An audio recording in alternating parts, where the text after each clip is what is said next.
네, 베트남 여행 두 번째 시간입니다. 네, 지난 이 시간에 하롱베이 풍경부터 해서 그리고 베트남의 전통 가요까지 다양한 곳들을 여행을 해봤는데요.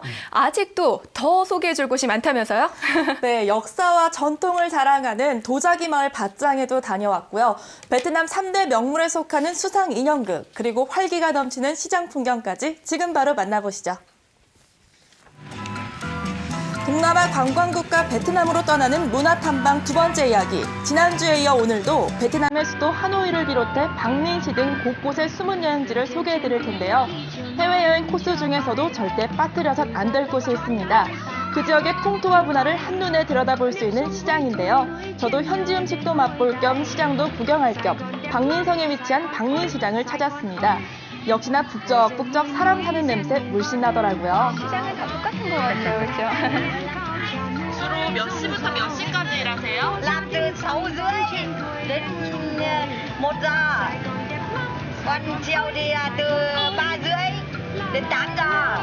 그럼 이렇게 버신 돈으로는 어디에 사용하세요? Tiền để mua thức ăn cho đóng học cho con. 가격을 흥정하는 정겨운 풍경과 싱싱하고 저렴한 물건들이 즐비한 건 우리나라 전통시장과도 비슷한 것 같죠? 시장 구경을 마치고 이번엔 베트남을 대표하는 민속 의상을 만날 수 있는 한 의류 상점을 방문했습니다. 화려한 공작을 연상케 하는 이 옷은 베트남 전통 의상 아오자이입니다. 여기 의상들이 정말 예쁜데요. 어떤 의상이에요? Đây là áo dài trang phục truyền thống của Việt Nam, thường mặc trong các cuộc lễ hội và công sở rồi các buổi dạ tiệc, đấy, phục vụ tất cả các nhu cầu của cuộc sống.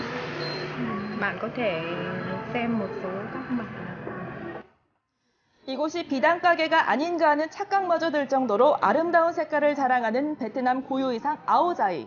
통풍이 잘 되는 얇은 천으로 제작해서 더운 날씨에도 즐겨 입을 수 있도록 배려했습니다. Đối với các bạn trẻ mà người gầy nhỏ thì mình có thể mặc những cái đồ sáng màu. Thế còn những người mập thì mình có thể mặc những cái đồ tối màu, co giãn để cho nó dễ chịu. Và những cái người có thể trung bình mình mặc những màu trung tính như thế này. Đấy. 본래는 상류계층의 의복이었던 아오자이. 하지만 지금은 누구나 즐겨 입는 평상복으로 대중화되면서 각 상점마다 손님의 취향에 맞게 직접 제작도 해준다고 하네요. Trung bình may một bộ áo dài là thường mất 5 tiếng. 5 tiếng đồng hồ, thời gian cắt là khoảng 30 phút đến 1 tiếng. Thời gian may là khoảng 2 tiếng và khâu khoảng 2 tiếng nữa. Thì tổng thời gian mất khoảng 5 tiếng vì đây là một cái nghề rất là thủ công, tỉ mỉ. 이 아오자이가 베트남 미인 대회에서 최고 의상으로도 선정됐다고 합니다. 대한민국을 대표하는 미인인 제가 또 직접 입어봐야 하지 않을까요? 자, 어떤가요? 민정 씨도 아오자이가 잘 어울리는데요, 그렇죠? 직접 입어보니까 정말 편하더라고요. 예뻐요. 베트남만의 독특한 생활은 전통 의상뿐 아니라 문화 공연에서도 엿볼 수 있습니다. 오랜 역사를 자랑하는 전통예술, 수상인형극이 바로 그것인데요. 대부분의 인형극이 줄을 달고 무대에서 공연하는 것과는 달리 수중인형극은 말 그대로 무리에서 인형들이 춤을 추는 것입니다.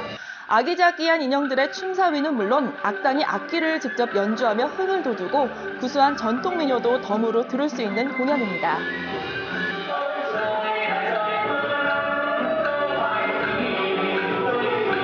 이 인형들은 대나무와 실로 연결돼서 무대 뒤에 배우들이 직접 연기를 한다고 하네요. Nghệ thuật múa rối theo như sử sách ghi lại thì nó có từ thế kỷ thứ 10 và lúc đầu thì nó là các cái trò chơi dân gian của những người lao động, người nông dân lao động. Sau những cái lúc nông nhàn thì họ tập họp nhau lại và họ là chơi cái trò múa rối nước, mà dần dần thì qua các quá trình phát triển thì nó dần dần được chuyên nghiệp hóa. và từ cái 무대 뒤에서 다음 공연을 준비하고 있는 배우와 주인공 인형들을 직접 만나봤습니다. 지금도 이 수상 인형극을 전수받기 위해서 많은 이들이 훈련 과정을 밟고 있다고 해요. Thì ví dụ như đây là một cái động tác khi mà đi về bóng rổ. Đó. 그냥 평지에서 하기도 힘든데 더 어렵지 않나 그런 생각이 드는데. Vất vả là đương nhiên là có rồi. Thế nhưng mà mỗi một nghề nó có một cái đặc thù riêng. Mọi người mà làm việc ở đây ý, thì là phải quen, thích nghi với cái môi trường nước. Thế và sau một cái thời gian khi mà mọi người có được cái sự thích nghi đấy rồi ấy, thì là bắt đầu là làm việc và tập luyện.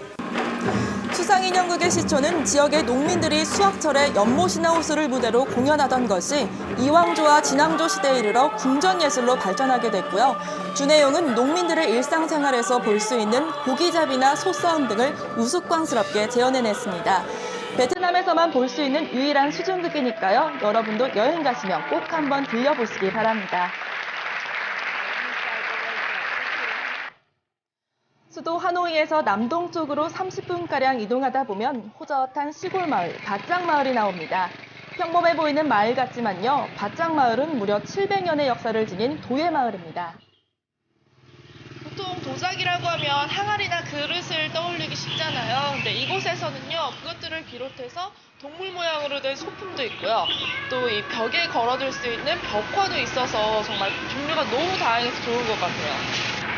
역시나 유명한 도자기 마을답게 입구부터 다양한 도자기 판매소가 눈길을 끕니다. Đây là có hơn 500 cửa hàng và hơn 1.000 xưởng sản xuất. Xuất khẩu thì thường sang Nhật Bản, Hàn Quốc và các nước châu Âu như Mỹ hoặc là Canada đấy. 마을 초입을 벗어나면 도자기를 만드는 공장들도 구경할 수 있는데요. 도예마을로 인기를 끌면서 찾아오는 관광객들을 위해 누구나 내부를 둘러볼 수 있도록 개방해뒀습니다. 네, 뭐 이것도 현지에서만 누릴 수 있는 특권이겠네요. 그렇죠. 네.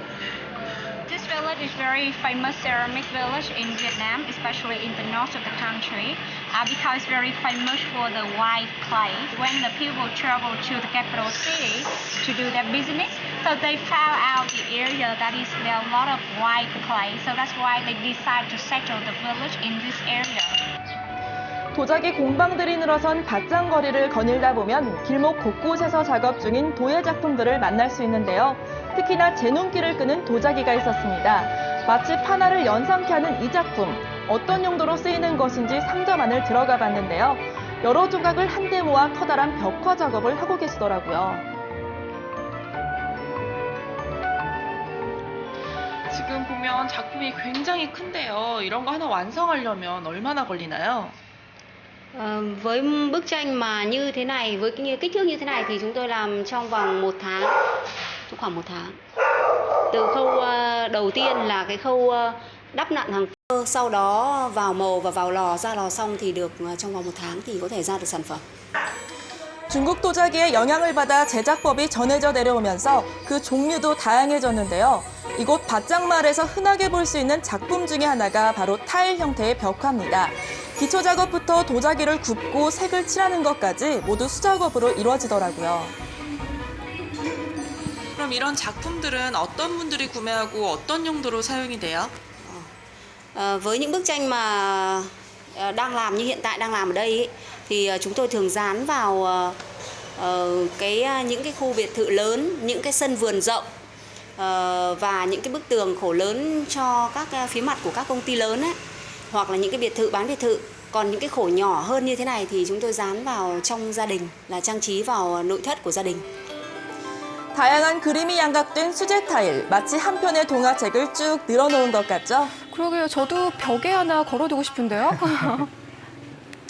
베트남 구석구석 문화예술을 즐길 수 있는 공간들을 둘러봤는데요. 이번엔 베트남 국민들이 신성하게 여기고 있는 의미 있는 장소를 방문했습니다. 베트남 박린성 딘방 지역에 위치한 도사원인데요. 이 사당은 이태조부터 혜종까지 리씨 왕조 8대를 모시고 있습니다. 베트남 동전에 새겨질 정도로 국민들의 정신적 지주가 되는 곳이라고 하네요. This place we call it Do Temple. That's where we worship the 8 kings under the Lý dynasty at the 11th century until the 13th century for 214 years. So in this area was built at 11th century, and every year a lot of people come here to worship and to show the respect to 8 kings under the Lý dynasty. 리왕조가 역사 속으로 사라진 지 800여 년이 지났지만 아직도 베트남 국민들은 리왕조의 공적을 기억하며 숭배하고 있었습니다. When the first king attained, he moved the capital city from Ninh Bình province, which is 30 kilometers away from Hanoi nowadays, to Hanoi. And at that time, he named it Thăng Long. It means the ascending dragon, the dragon flying up to the sky. So it is a very good omen for the capital city. And nowadays, Hanoi is 1,000 year history of the capital city. 매년 음력 3월 15일 도사원에서 성대한 축제도 진행이 되는데요. 마을 사람들뿐 아니라 외국인들도 대거 참여를 하는 큰 축제라고 하니까 이맘때 찾아보셔도 좋겠죠? 베트남 역사문화 탐방, 어느덧 길고도 짧았던 일정도 마무리가 돼갑니다. 베트남 여행의 마지막 종착지로 정한 곳은 물의 도시 하노이를 대표하는 호안키엠 호수입니다. 수려한 경관으로 현지에선 웨딩 촬영지로 명성이 높다고 하는데요. 그늘이 많고 쉴 공간도 넉넉해서 평소에도 많은 사람들이 찾는 공원이기도 합니다. 저는 특별히 저녁 무렵에 찾았는데요. 고요한 호수 풍경이 참 아름답죠? 네, 뭐랄까 조용히 그냥 사색을 즐기기에 그만인 것 같아요. 아, 연인끼리 가면 참 좋겠네요. 호수의 전설에 의하면 과거 이곳에는 거북이 신이 살았다고 합니다. 이 거북이 신이 가지고 있던 검으로 베트남 왕이 중국을 물리쳤다고 하는데요. 그러면서 이곳 환겸 호수는 더 유명해졌다고 합니다. 호안키엠 호수를 한 바퀴 도는 데는 대략 40여 분 정도가 소요되는데요. 호수를 둘러보다 보면 이곳의 수호신격인 거북탑과 마주할 수 있습니다. 호수 안에 자리한 응옥선 사당을 들어가면 바로 이 전설의 거북이를 만날 수 있는데요. 먼 옛날 베트남에 외적이 침입했을 때 호수에 사는 거북이가 물 위로 올라와 왕에게 칼을 주고 외적을 물리쳤다는 전설이 내려오고 있습니다. 이 베트남 사람들에게 있어서는 수호신이 있는 곳이자 또 이 베트남 사람들이 이 거북이 신을 본다면 앞으로 더 잘 살고 행복할 수 있다는 믿음을 가지고 있다고 합니다. 베트남의 생활과 문화를 엿볼 수 있었던 역사 문화 탐방. 여러분은 어떠셨나요? 우리에겐 쌀국수와 영화 속 명소들로 친근한 나라죠. 베트남의 전통 음식과 불교 사상, 각 지역의 독특한 문화를 만나고 싶은 분들은 꼭 한번 가볼 만한 여행지가 아닐까 싶은데요. 올겨울 특별한 여행지를 찾는 분이라면 천년의 역사가 살아 숨쉬는 곳, 베트남으로 떠나보시기 바랍니다. 방금 보셨죠? 아오자이라고 했죠? 네. 아주 멋지게 아주 전통 의상을 잘 소화하고 오셨는데요. 뭐 예쁜 옷도 잘 봤는데 네. 저는 이 백토로 유명한 양구 지역이 참 떠올랐는데 도자기 마을로도 상당히 또 인상 깊네요. 네, 밭장 도자기 마을의 역사는 700여 년 정도가 된다고 하는데요. 베트남의 전통 민요 중에 밭장에 벽돌을 사서 우리의 집을 지을 거예요 라는 가사가 있을 정도로 도자기에 대한 명성과 자부심이 대단한 마을입니다. 또 베트남 여행에서 빠질 수 없는 수상 인형극. 농부들이 이 풍년을 기원하면서 만든 수상 인형극 놀이라고 하는데요. 네. 어딜 가든 풍년을 기원하는 마음은 똑같은가 봐요. 네, 밝고 환한 인형들의 표정 속에서 베트남 사람들의 낙천적인 품성을 엿볼 수 있었는데요. 소박한 여정 속에서 즐거움을 찾고 계신 분들이라면 베트남 여행 계획해 보셔도 좋을 것 같습니다. 네, 베트남의 다양한 매력을 잘 느낄 수 있는 베트남 여행 소식 잘 봤습니다.